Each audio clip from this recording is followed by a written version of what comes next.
Guys কীভাবে আপনারা ছবি এডিট করবেন বা ভিডিও এডিট করবেন।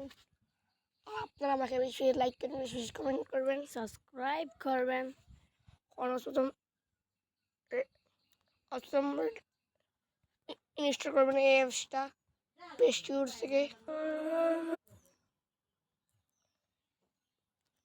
অ্যাপসটা প্লে স্টোর থেকে করবেন। একটু ওয়েট তো করতে হয় ছবির জন্য।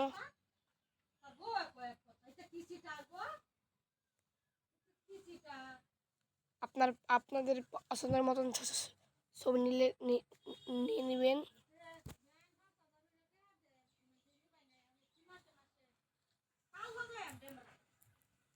ইনস্টল আগে একটু ইনস্টল করে দেবেন। আমি ইনস্টল করছি না, তাই একটু না দেরি হচ্ছে।